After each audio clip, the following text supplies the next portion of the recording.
The year, 1993, and it was a huge year for Sonic the Hedgehog. Not only did Sonic the Hedgehog 2 become the best-selling video game of the previous year with over 5 million units sold worldwide, but 1993 also saw the beginning of not just the adventures of Sonic the Hedgehog and the Sonic SatAM cartoons, but it saw the premiere issues of both the Archie Sonic comics as well as the Fleetway Sonic comics. And what's more, 1993 also saw the release of both Sonic CD, a game I already covered, as well as Sonic Spinball. CD didn't sell all too well, as I've stated previously, considering it was on a system that cost twice to 3 times as much as the Sega Genesis did, and had like 1 or 2 games worth playing on the damn thing, but Spinball fared much better. But I digress. Yuji Naka went home to Japan in early 1993 to brainstorm new ideas for the next mainline Sonic title. One concept left on the cutting room floor was making the entire game fully 3D, using the Sega Virtua processor chip that was still in development at that time. In essence, this was Sega's version of the Super Nintendo's Super FX chip. The best example of the SVP chip was in 1994's Genesis port of Virtua Racing, which really put Sega's blast processing claim to work, running much smoother than Star Fox ever could. However, this would prove too ambitious for a chip that was still in development, and what's more, the SVP chip was much more expensive to produce, and as such, they went back to a 2D adventure, with the work they put into the 3D Sonic game of their dreams going into the special stages, which I'll cover later. The shift then went from the specs to the story, as Yuji Naka said the game needed a much deeper story than the previous games. Now, it's not an RPG. After all, these are 2 to 4 megabyte Sega Genesis cartridges, and there's only so big you can go. As such, it was decided early on to split the game in 2, according to Roger Hector. This allowed the team to breathe a little easier when making it, and good thing too, since there was an upcoming McDonald's Happy Meal promotion to tie in with Sonic 3.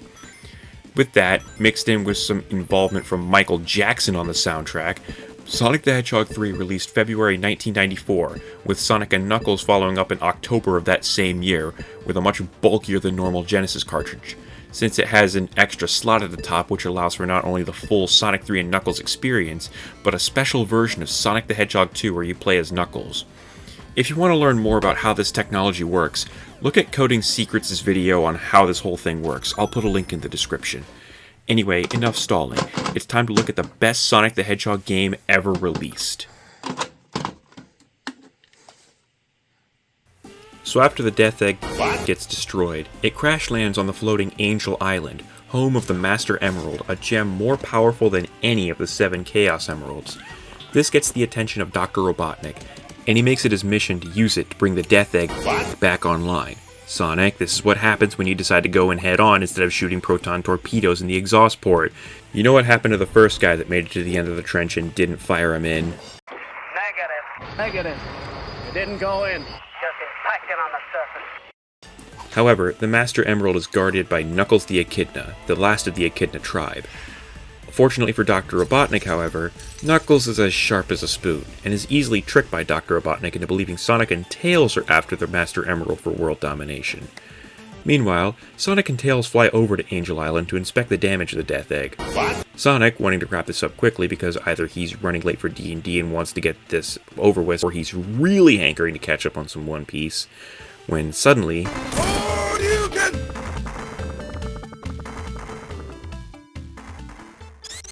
So after Knuckles steals the Chaos Emeralds, it's up to Sonic and Tails to travel through 13 zones to get them back and stop Dr. Robotnik from relaunching the Death Egg. Now, as a young kid, I used to hate Knuckles because he was like that older cousin or older brother that was always 3 steps ahead of you, taunting you, mocking you, bullying you. Nowadays, I love this rougher than the rest of them Echidna. Anyway, back on track. Kicking things off is Angel Island, which is much more vibrant and colorful than any of the previous first zones, especially after the first screen where a flying probe droid from Star Wars sets the forest ablaze. Besides that, this stage has the usual first stage trappings. Grass, loop-de-loops, now with vines and underwater parts of the stage. It's a good stage to get used to your character's new moves. Unlike in Sonic 2 where your character only has the spin dash, your character can actually do more than just spin dash and jump. What this means is that, for the first time, Tails can actually fly by mashing the jump button in midair. In a way, this makes Tails the easy mode and Sonic the normal mode of the game, considering Tails can skip over large chunks of the level, and it takes a while for Tails to get tired. Sonic, meanwhile, gets the Insta-Shield, which briefly increases his hitbox and makes him impervious for attack, only while the shield is up for like 2 frames. Now, this may seem like Sonic got the short end of the stick, but this is also where we're introduced to the 3 shield types we'll see throughout the game. Only Sonic can use the special attack for the shields, however. With the water shield, Sonic becomes immune to drowning and can use a bounce attack. Think of it like the bounce bracelet from Sonic Adventure 2. Unfortunately, this is my least favorite shield in the game, because while the immunity to drowning is great, you only need it for like a few stages in the whole game. I don't even think there's any water sections in Sonic and Knuckles at all. Next is the fire shield, which allows the player to be immune to fire attacks, and you'd be surprised how many things count as quote-unquote fire attacks. This also allows Sonic to use the fire dash attack, allowing for a quick burst of speed when you don't want to use the spin dash. Lastly is the electric shield, and my personal favorite. And it seems it's a personal favorite of SEGA as well, as you'll come to see when I review the other Sonic games. It's the only shield that returns aside from the basic shield. This game is where it shines the most though, because not only is Sonic immune to the, albeit rare, electric attacks, you also draw in rings and can do a double jump. Yeah, it's a pretty basic move in most platformers, but you'd be surprised how useful being able to jump twice is. Another thing this game introduces to the formula is Act 1 bosses, kinda like mini-bosses to cap off the first act, and are pretty easy all things considered.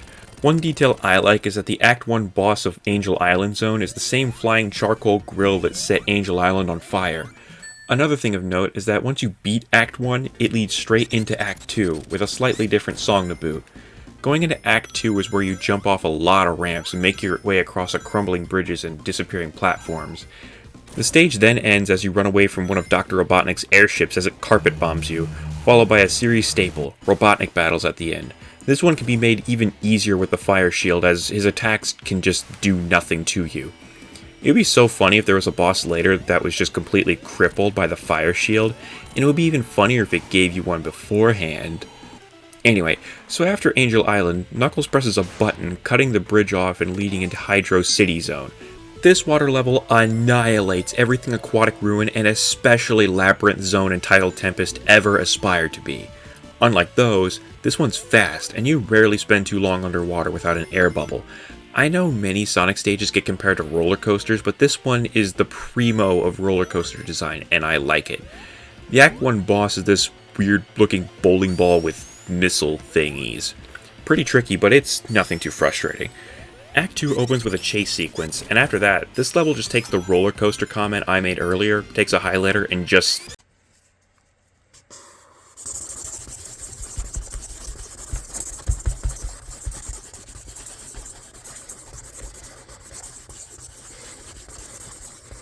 The boss here is pretty tricky when compared to the last Robotnik fight, especially if you can't seem to combo bounce quite right.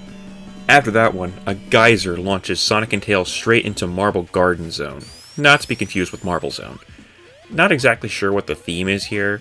I assume it's things that spin, because peppered throughout are sections where you need to ride this spinning top thing, it's required to spin up these spinny shafts, and sometimes you're just spinning down these columns. Not to mention both acts involve drills, which are, well, things that spin. Speaking of drills, Act 2 really liked the drilling mechanic, as many of the sections of the level are morphed due to Eggman drilling throughout the level, especially near the end where it causes an extra part of the level to slowly fall and attempt to crush Sonic. It's pretty tense. Eggman also learns that Sonic is weakest in the air, but despite this, the Act 2 boss is pretty interesting, because you gotta jump off Tails to hit the Doctor and wait for Tails to pick you back up again. First time I ever got to this stage, I never got Tails to pick me up again, and I just had to wait for the timer to run out. The boss is pretty easy if you're Sonic. If you're Tails, however, well... May Neptune have mercy on your soul. Okay, so this is where we find out that Tails' propellers have a hitbox. And it's, what, like 2 pixels worth? Good grief, this boss is frustrating. Especially since, at least in my experience, you can only reliably hit him when he's moving left to right. Any other orientation and you might as well forget it. Following this is Carnival Night Zone. This one gets overlooked way more than it has any right to. This stage is like an actual carnival, except without any rigged games or stuffed animals to win. The music here helps with the atmosphere of going through carnival games with your friends, whether it's the original or the version of the song in the Origins collection. This stage plays like a combination of Casino Night Zone with all the bumpers and balloons and Chemical Plant Zone with its roller coaster-esque design like in Hydro City. The Act 1 boss sucks a fat one, and Act 2 can take a while, but all in all, it's still a good zone. Now, time to digress for a moment, because while in the first 3 videos I've talked about getting the Origins version of the games, and I still stand by that, I will bring up the biggest issue I have with the Origins ports. In the Origins version, they changed some of the music to be similar to that of the beta version, which is what was used before Michael Jackson got involved. Yes, that Michael Jackson. Thriller, Beat It, Smooth Criminal, and Moonwalker Michael Jackson got involved.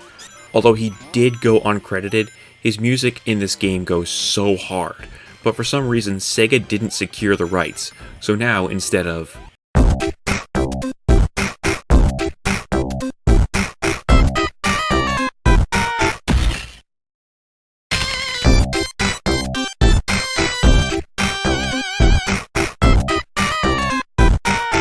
we have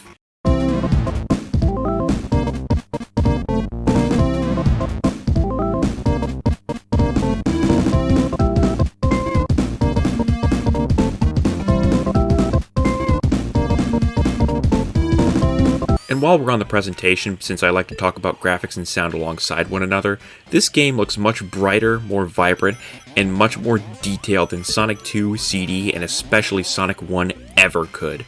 I especially like Sonic's new sprite this time around. In any case, Sonic 2 is where every millennial who played this game will go on and on and on and on about the infamous Barrel of Doom that gave them such a hard time as kids. Now, whether it was me seeing an animation about this barrel before getting to here, or the fact that I spent a lot of my early life with my grandmother and my older cousins, I never really had any trouble with this obstacle. In any case, this level is pretty fun too. Spinny peppermint columns, the anti-gravity pillars, and the balloons make this level very fun. One cannonball shot and the sky somehow changing from midnight to midday later, and we enter Ice Cap Zone, which starts with Sonic snowboarding down a mountain. Don't tell me Sonic isn't the coolest. Unfortunately, Ice Cap Zone has to be the biggest downgrade when it comes to the original and new OSTs.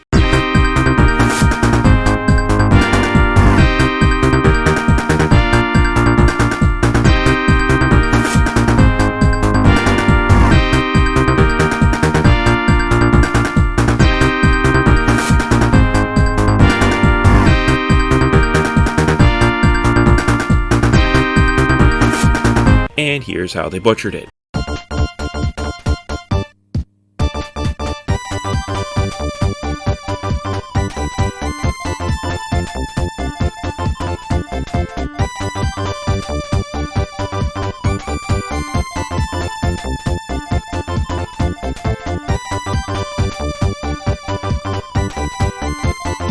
Why can't we have nice things? We truly live in hard times.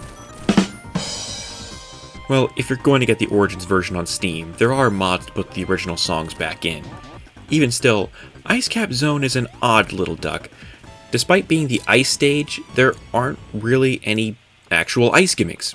No slippery surfaces, and the water is safe to travel in. Or at least it would be if the water wasn't just bottomless pits. I do wish they didn't have those segments where it feels like Labyrinth Zone from Sonic 1 with the looping slides and you just have to jump off at the right time.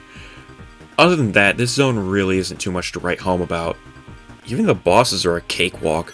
This leads comfortably right into Launch Base Zone, the final act of the Sonic 3 half of Sonic 3 and Knuckles, and it is a bit of a doozy. Lasers, elevators, these spinning teacups, and this stage is huge, but it is a really fun level nonetheless. Not to mention, Knuckles is the most persistent here, because he doesn't just wreck your day once, but twice, but he gets his comeuppance near the end where you have to face off against not just one, but 3 bosses in a row. However, one thing that sucks about Sonic 3 and Knuckles is that by locking on, you miss out on the Big Arm boss, which is a damn shame. In Origins, you get the Big Arm boss, but in exchange,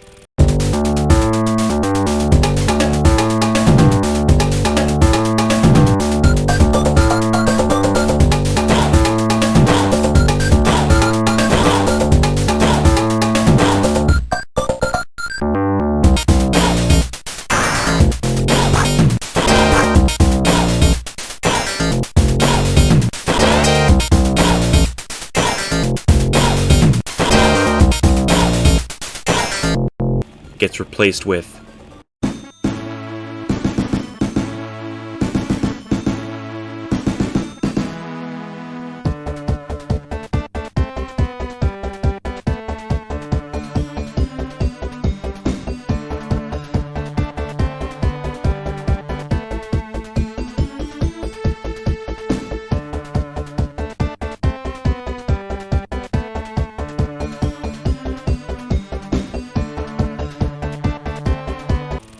Now, I want to make this clear. The Origins music in and of itself isn't bad, but knowing what we could have had frustrates me to no end. In any case, after this, the Death Egg falls and ends the Sonic 3 portion of Sonic 3 and Knuckles. I think now would be a good time for an intermission, don't you? Come on.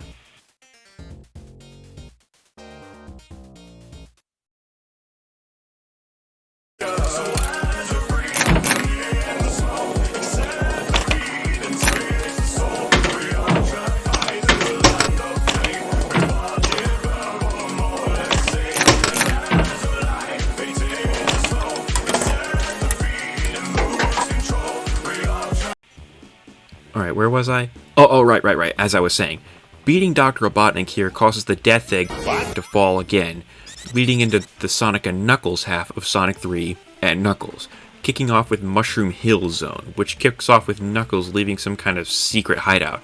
This is where you're introduced to the other kind of special stages, in which your Chaos Emeralds are taken away, and you are given 7 more special stages, where you grab the 7 Super Emeralds.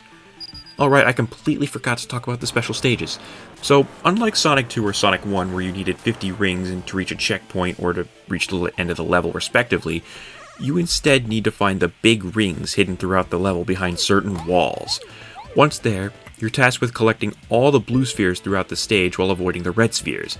In order to collect rings, you need to find them throughout the level or just encircle a box of blue spheres like shown, and every sphere, blue or red, turns into rings. 50 rings nets you a continue, which are kind of worthless in a game with auto-saving. And getting them all, it nets you a perfect, which nets you a whopping 50,000 points and an extra life. Be careful, however, because one wrong move and you'll touch a red sphere, kicking you out of the stage. Permanently. Yeah, the only thing I hate about this setup is that if you lose, you can't go back until you beat the game. Nope, not even save scumming will work. Skill issue. The only way to get another attempt in the same spot after succeeding or failing is to beat the game, where they will all become available again, and the Super Emerald mazes are some of the hardest mazes in the game. It takes way more memorization to get the patterns down in this than the regular Chaos Emerald mazes. On top of that, once you enter one of these flashy giant rings, you lose access to Supersonic, but beat all the mazes after this, and you'll unlock Hypersonic, Hyper Knuckles, or Super Tails. Yeah, Tails doesn't get a regular super form after the Chaos Emerald, strangely, but anyway, I'm getting sidetracked. Anyway, Mushroom Hill Zone is a stage I struggled with quite a bit as a kid. It wasn't these pulley things, the mushrooms, it was these vines you had to spin dash out of. You didn't know how to spin dash? I was 5, leave me alone. Mushroom Hill Zone Act 2 was where things start to get cool, especially when it turns into a blue autumn setting and then into a green winter setting. The bosses here can get pretty tough for the first time player, but once you get the pattern down, it's pretty easy. This leads Sonic, Knuckles, or Tails to jump on a passing airship into Flying Battery Zone. Basically imagine if Scrap Brain Zone and Wing Fortress Zone merged into one, except they were actually fun and fast paced. This zone feels like a perfect pick and mix between regular speed and platforming. The speed is where the speediest and the jumping is the jumpiest. Falling down isn't even that bad here. What's more, this zone has to have what might be one of the best songs in the entire game, nay, the entire series. I might have even called this level my favorite in the entire game. Might have. If it wasn't for the boss at the end. Okay, the Act 1 boss is piss easy, but at least he put up something resembling an actual challenge. The Act 2 boss is just wait for the laser to stop moving and move a few inches to the left or right. Then after that, you gotta rush up this exit area, kinda like the last part of Marble Garden Act 2, and fight the second phase of the boss, which is pretty frustrating, because it feels like he's just stalling you out most of the time, because the number of times he uses this fire attack before he'll swing around so you can hit him is just a few too many for my liking. Although, all in all, this zone is pretty fun and fast-paced, especially for a later game level. Fun fact, this was supposed to take place between Carnival Night and Ice Cap Zone, and Sonic was supposed to use the hangar door as a snowboard. Unfortunately, that didn't happen, and worse yet, this leads into... Gross. Alright, Act 1 isn't all bad. It's just a tad annoying to navigate. Too much mashing on the jump button to climb these sand streams, too much having to push these blocks over them to ride them over quicksand, too much of these pulley thingies, and the Act 1 boss is so boring! But even then, that's not the worst part of this level. That comes in Act 2, where this game suddenly decides that the best parts of Act 1 were the uncontrollable slides and pushing blocks. And what's more, you also have to keep these stupid ghosts at bay by stopping whatever you're doing every time the room gets dark just to pump these switches, not to mention the bit near the end where you need to outrun the rising sand or get crushed by it. At least the boss isn't that bad. Yeah, but I don't like sand. It's coarse, rough, and irritating. It gets everywhere. Thankfully, Lava Reef Zone is a stark improvement, having much more fun level design. Just make sure to get a fire shield as quickly as you can, otherwise you're going to be taking a lot more hits than normal.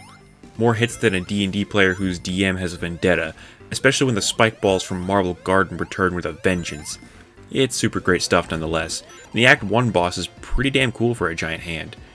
Act 2 isn't nearly as cool as the first act, ironically, and what's more, it feels more like Ice Cap Zone Act 3 in a lot of ways.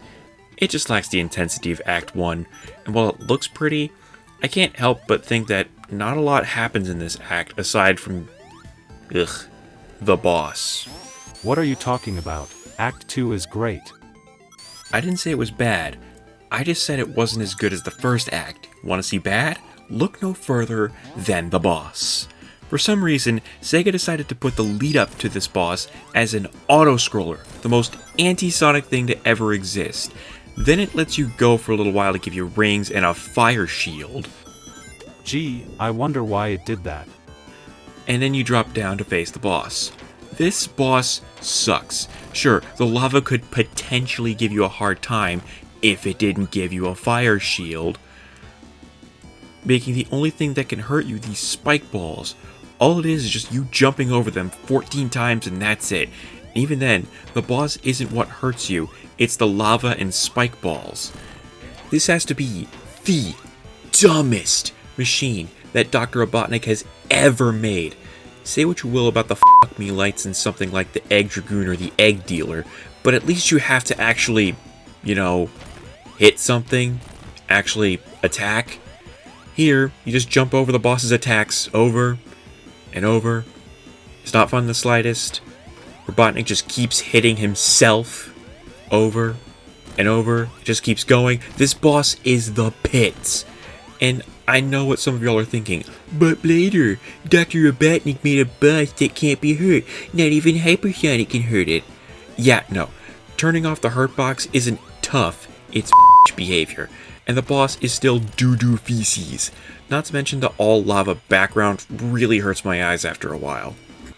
Thankfully, that's the last we have to see of anything like that, and Lava Reef coincidentally leads right into Hidden Palace Zone, like the scrap level from Sonic 2. Okay, this one is really short, and this is the level where Knuckles learns who the true villain is of the story. The Knuckles fight in and of itself is not challenging at all, especially if you have the Chaos Emeralds or Super Emeralds. But it is still fun and cathartic to finally knock Knuckles' block off after he kept bullying you throughout the game. My only real gripe is that it uses the same track as Lava Reef Zone Act 2. Doesn't Lava Reef Zone Act 2 use the same track as Hidden Palace Zone? I don't know, bro. The stage is like 2 minutes long and there ain't much beyond the Knuckles fight. There ain't even any enemies in this stage. As one last-ditch effort to save his island, Knuckles sends Sonic and Tails in the Sky Sanctuary Zone, the semi-final level of the game. I'm gonna be honest, this stage is a bit overrated.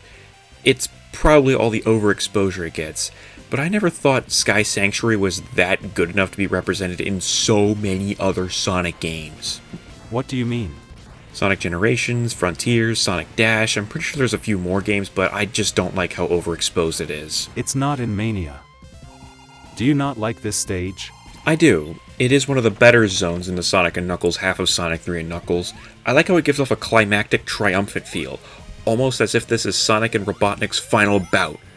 Despite this, Robotnik doesn't appear at all in this zone, instead sending an army of egg robos after you, and this zone's boss is the new Mecha Sonic, which, hot take, I like Mecha Sonic way more than Metal Sonic.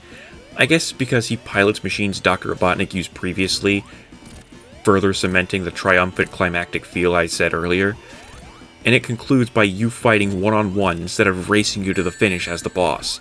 That, I just like the design way more. You beat him, and he doesn't explode like all the other bosses. No time to ponder that, because it's time to take on the Death Egg. What? No longer 2 rooms in a hallway, this is a full stage with 2 whole acts. Getting an electric shield is paramount here, because there are so many badniks and hazards out to kill you. Not to mention, this stage has electric floor traps sprinkled throughout. Now, I don't know about you, but this stage isn't nearly as hard as people make it out to be. In fact, on my first playthrough, I didn't die a single time. Sure, these elevator shafts are annoying because they decided to also make it into a conveyor belt with spikes and missiles on either side. Now, it's stressful? Yes. It's nerve-wracking? Yes. You'll get hit a lot? Yes. But here's the thing. I didn't die a single time. Yeah, not once did I die in this level. Both acts. The Act 1 boss is pretty frustrating, but as long as you keep your ring count of at least 1, you shouldn't have too much trouble here. Act 2 is where the game really starts getting into anti-gravity, 13 years before Super Mario Galaxy did it. I know some people hate the anti-gravity sections in levels, but I don't mind them. The Act 2 boss is this drone that keeps spawning these spiky Roombas. All you gotta do is use these elevators to change gravity so they fall on the drone. After beating this drone, Jesus! Talk about eating your Wheaties, this Death Egg robot is huge! It's so big it doesn't even fit on the screen! I'll admit I died a few times here. Once because the laser clipped me, and the other because the final chase at the end sent me careening off the edge of the platform. Despite this, the boss really isn't all that hard. The hardest part is the second phase where you have to hit Robotnik and get a few licks in and get the timing just right before the instant kill laser goes off. After that is the chase I was talking about a few seconds ago, where you need to chase down Robotnik and hit him a few more times. Now, if you didn't get all the Chaos Emeralds, this is where the story would end. But if you did get all the Chaos Emeralds, you get to Doomsday Zone, Robotnik's last stand. As Super Sonic, you have to keep collecting rings to stay alive and avoid missiles. What's more, you have to guide the missiles to hit Dr. Eggman's robotic face here. One thing I will call foul is that the ring timer keeps going after the first part of the boss dies and leads into phase 2, so make sure you have at least 60 to 70 rings before going into the first phase of the fight, just to be safe. Now, thankfully, you can hit Robotnik directly in phase 2, but because you're most likely close to losing your rings and dying, this is probably the most stressful part of the whole game. I'm so glad this game ended here because it's already so good.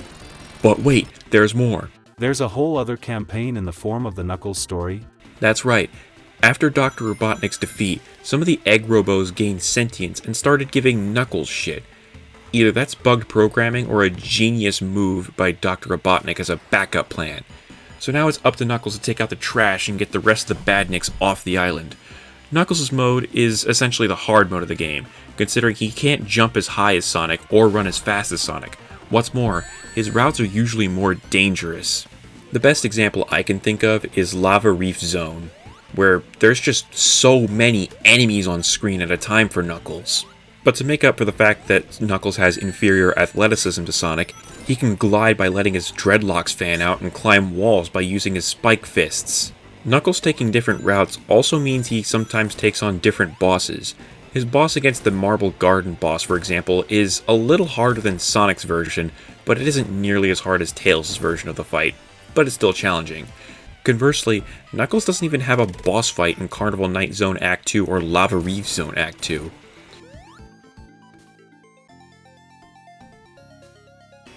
For some reason, Dr. Eggman is still the Flying Battery Zone Act 2 boss. Maybe that's a programming oversight.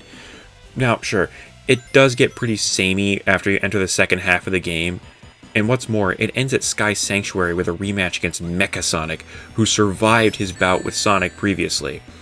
As a kid, I used to like the Knuckles routes way more than Sonic's routes, but as I get older, Well, I still like the Knuckles routes, but I still enjoy Sonic's run way more.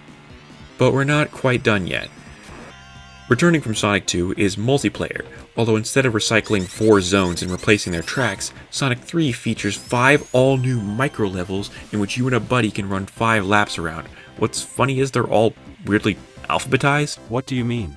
Azure Lake, B Balloon Carnival, C Chrome Gadget, D Dusty Desert, and E Endless Mine. If you want a fair challenge, only play as Sonic and Knuckles, because Tails is the only one who keeps any new ability. Knuckles can't climb walls or glide, and everyone can spin dash. This game just has so much love and passion poured into every pixel and every line of code.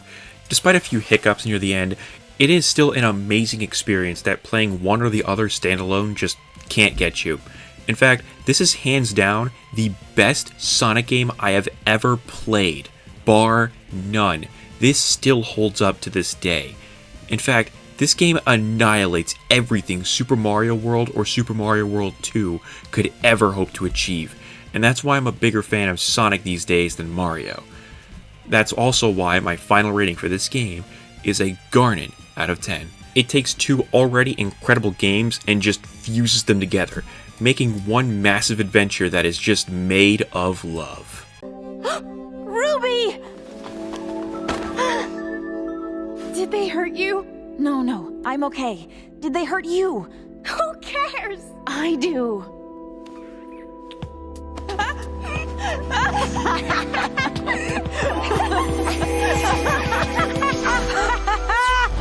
Steven! Thank you! Garnet! You're a fusion?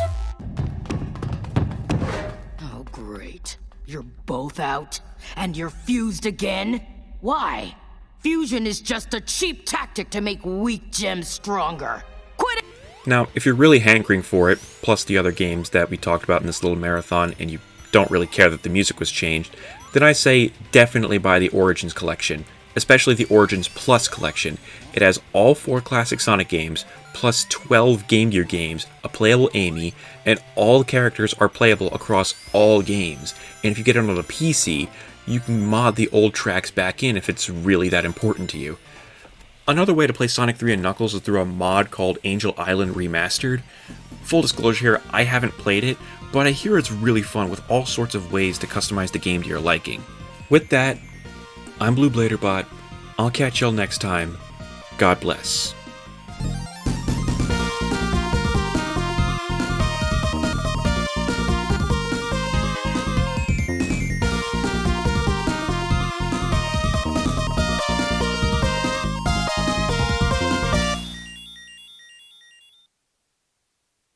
Now I feel like I'm forgetting something. So many souls to play with, so little time. Wouldn't you agree? Here I thought the electric dorcupine was insufferable. Long time no see. So, what's your plan now, little boy Blue? Run away? Hide under the covers until I go away? Not quite. What do you want? I really should be thanking you. After all, when you destroyed Dimension C-197, I was freed from my prison. That wasn't destruction, that was pest control. You really shouldn't have released me. Your life is now forfeit. Okay, listen buddy, I don't value my own life, but if it's a fight you're after, I will be more than happy to oblige. Don't even entertain the thought of winning this, you insecure clanker. I am God. You're not even good enough to be Sonic. You're an internet ghost story made up by a kink roleplay furry, only known by Zoomers and Friday Night Funkin' mods these days. Also, run that by me again. What did you just call me? Sounds to me like you need a hard reboot.